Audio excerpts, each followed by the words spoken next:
Assalamualaikum warahmatullahi wabarakatuh. Pamirsa subscriber YouTube Mang Cecep Gorobacep anu satiasa tuhu manco di mana wae ayana. Dina danget ayeuna urang neraskeun hanca carpon tina majalah Mangle tahun 1863 nomor 67. Carpon anu baris kapidangkeun dina danget ayeuna ieu teh pamirsa tina kolom pangalaman para mitra. Judul anu kahiji nyaeta pangalaman Dul Pulus. Sumangga supados teu nyangkolong teuing kana waktos wilujeng ngadangukeun.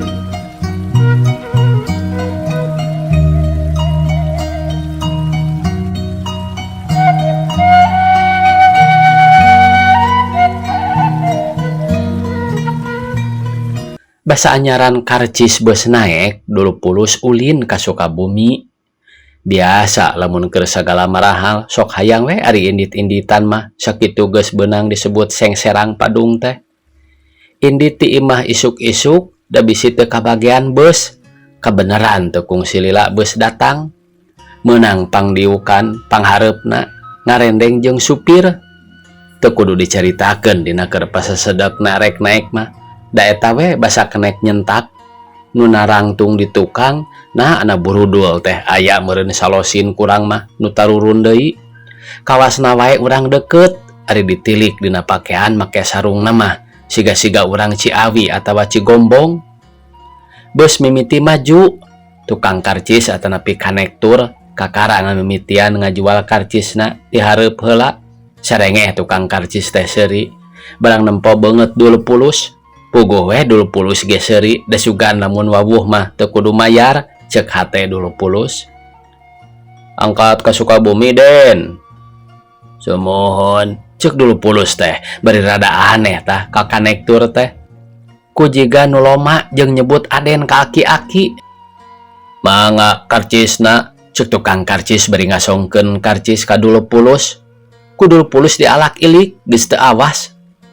48 margi parantos naek ngawitan dinten ieu ceuk tukang karcis teh anu ngarti kana maksud Dul Pulus. Kitu nuhun atuh ari tos naek mah.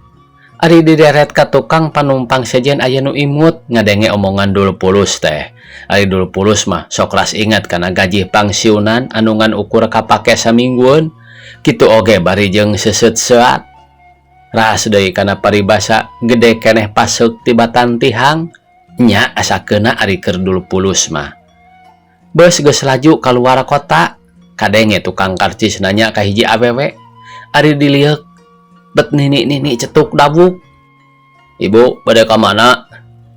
Ade wangsul. Wangsul ka mana? Ka Rorompok. Bumi teh di mana? Di Cicurug. Tah mun tadi kitu bade ka Cicurug. Cuk tukang karcis semu nyereng. Panumpang-panumpang mah biasa wae seuri koneng. 34 Bu. Cuk tukang karcis bari ngasongkeun karcis ka Cicurug. Hor, cenah ceuk nini teh meuni setengah rek luncat bawa ningkur was meureun lantaran manehna ngan mawa duit Rp25. Karcisna ditampanan. Lain Rp17. Sumuhun sanes. Margi parantos naek kawitan dinten ieu. Artosna oge ngan salawe ceuk nini bari lewa-lewe sieun diturunkeun deui meureun. Mong nu ge ka Cigombong panginten. Cobi atuh karcisna urang lereskeun heula. Sanggeus karcis dibenerkeun dibikeun deui ka nini teh. Duka teuing di mana diturunkeunana nini teh. Nah di Cigombong atawa di Cicurug da harita teh nundutan ari inget-inget geus palebah Cibadak. Barang turun di Sukabumi ingat ka nini asa-asa hayang seuri asa karunya nu puguh mah meureun biasa indit-inditan jeung incu ari ieu kabeneran nyorangan sigana wae ku incuna ngan dibejaan keur meuli karcisna Rp17. Sakitu we pangalaman Dul Pulus basa anyaran manggih taun 1863. Tah ieu aya katerangan cenah ieu pamirsa di handapna. Bilih kawaranan ku ieu mitra anyar Dul Pulus teh jenengan nu sayaktosna upami telepat kapungkur kantos jadi mandor pasar dilegok ringgit lajeng ngalih ka kantor keuangan dugi ka pangsiuna. Calikna di tanah sareal ngalih ka satu duit. Duka ayeuna di mana? Nah di satu duit atau nepi Bogor keneh gitu. Anehna teh ti jenengan dugi ka padamelan sareng pangcalikanana tetebih tina anu ngandung hartos kana artos alias kana acis sanggem urang Bogor mah. Malah saderek-saderekna oge aya nu jenengan Muhammad Sen sareng Nyi Rupiah. Nanging henteu ari pi duit mah sugan atawa mata duiteun ngantara bisa nyimpen duit. Judul anu saterasna nyaeta Nguseup Kowowong. Dina hiji poe kuring jeung babaturan ka Citarum rek nguseup. Kuring mawa jejer teh tilu eupan rupa-rupa malah taeun jelema oge anu dilandi ngaranna jadi terapedo henteu tinggaleun. Danya eupan ieu pisan anu pangpayuna pikeun di walungan mah. Barang geus peuting kuring milih tempat hileureun batur sangkan ngalung laluasa. Jejer tiluanana dipasang ku tilu rupa eupan. Malah nu hiji mah nu talina badag jeung jejerna heuras dieupanan ku terapedo. Ceuk nu bohong mah meuni sagede peurup budak sugan bae kapanggiheun ku lauk jambal anu gede ceuk hate. Sanggeus tarapti kuring udud bari ngadaguan disanggut.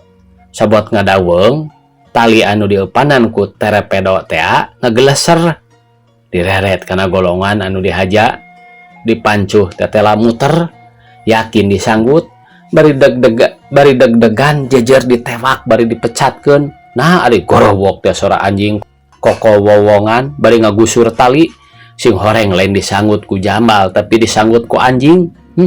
Dasar nguseup peuting rag-ragna teh teu kaciri katurug-turug ngalungna jauh teuing lain kacai tapi kadarat pentas ditu. Taksiran kaambeun ku anjing terus dihakan teu kanyahoan di jerona aya useupan. Tali pegat tapi anjing mah aik-aikan nyerieun meureun kakait useup. Tamat cenah pamirsa. Ieu karya LS Bogor. Judul anu saterasna nyaeta Pitulung Cucunguk. Zaman Jepang ngajajah ka urang tahun 1842 dugi ka 1843 aya palanggaran teu meunang nyebut Jepang, Jepun atawa Japan tapi kudu Nippon atawa Dai Nippon. Kadua teu meunang mere pertulungan ka bangsa Belanda boh kurupa naon bae oge. Sing saha anu ngalanggar anu kasebut panderi dianggap ngabantu ka musuh aya hukumanana. Dumadakan kuring teh make kabita ku kameja-kameja anu diasong-asong ku non kolot rek dijual di murah. Pedah manehna kalapakan ku lapar jeung budakna umur 7 tahun ngear bae ceurik ti isuk-isuk menta mam.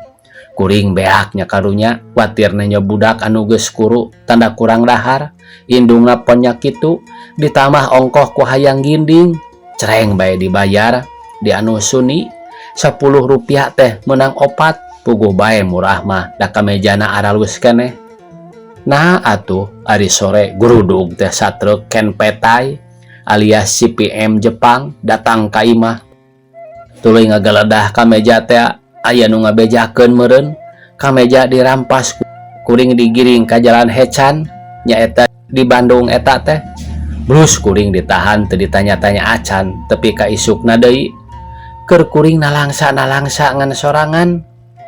Ana blus teh aya tahanan anyar diasupkeun ka kamar kuring. Jadi sakamar teh duaan jeung anu anyar asup. Si horeng si onyon anu rada edeug ditangkep pedah ngacaukeun bae. Kacap anu dilarang teh nyaeta Jepang, Japan atawa Jepun. Maklum teh bae nu kurang saeundan mun parete mah. Ku ayana si onyon kuring dibere kawajiban ngalatih manehna sina apaleun kana kecap Nippon, Dai Nippon sarta sina poho kana kabiasaanana nyebut Japan jeung saterusna anu dilarang teh. Der bae atuh ngamimitian Nippon, Dai Nippon, Nippon, Dai Nippon kitu bae teh eureun-eureun menang 2 poe 2 peuting. dua poe dua peuting jadi pelatih, lain pelatih deui tapi kudu kuring nu ngocoblak nyebutan eta anu tilu kecap, matak cangkeul leuwih ti cangkeul, teu bisa eureun-eureun. Naon sababna? Pangna kuring sorangan kudu terus-terusan nyebut nipon, dai nipon. Sabab anu dilatihna mun kuring eureun teh manehna ge ngabisu teu daek disada. Beledug atuh pantok kamar tahanan teh ditajongan ku serdadu Jepang anu ngajaga mun kadengieun si Onyon atanapi kuring repeh teh. Ari dihayo-hayo sina sorangan si Onyon teh sina ngapalkeun jawabna teh sama-sama ditangkap, sama-sama pada disada cenah. Samarukna kuring teh cara manehna meureun papada ditangkap perkara eta atuh kapaksa jeung tinimbang diporongosan serdadu jaga mah bisi kumaonam ku garhalakna jeung teu aya ras-rasan. Ari geus nyiksa jelema teh nya terus bae cara nu pupujian di lagu-lagu sakatimu-timu. Ari poe katiluna keur ngeunah-ngeunah ngale jadi ngeunah deui tungtungna mah sanajan rada peuyeuf ge.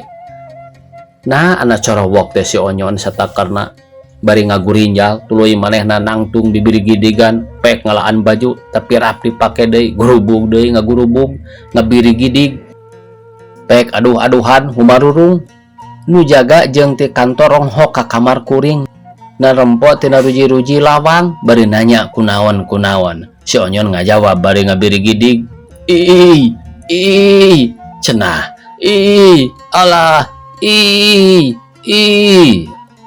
kunaon aya naon cek juru basa alah aya eta aya kasieun kuring aya cucunguk cek si Onyon mana cek juru basa tadi ka dieu tah kana tonggong kuring karasa kakaraya kakara nipon dai nipon cek si Onyon anu geus teu wanian deui nyebut kecap nu aya Japan. Kuring seri-seri aya ngadenge si Onyon kitu kecap teh. Juru basa ge keom tuluy laporan ka pembesarna teu kungsi saparapat jam si Onyon dikaluarkeun meunang balik. Kuring ge kabawa meunang kaluar sarta gura-giru indit. Kameja mah lapur kabehanana oge. Mun eueuh cucunguk iraha bawa kuring dikaluarkeun teh. Da batur-batur ge nu ditarahan ti heula cul bae ditaringgalkeun di kamar-kamar teu ditarik teu ditakon ka kuring ge kitu we meureun mun teu ngalatih Onyon mah. Alhamdulillah nuhun cucunguk Gusti tos ngadamel ayana cucunguk tamat cenah pamiarsa ieu karya ALB. Sakitu anu tiasa kapihatur. Wassalamualaikum warahmatullahi wabarakatuh.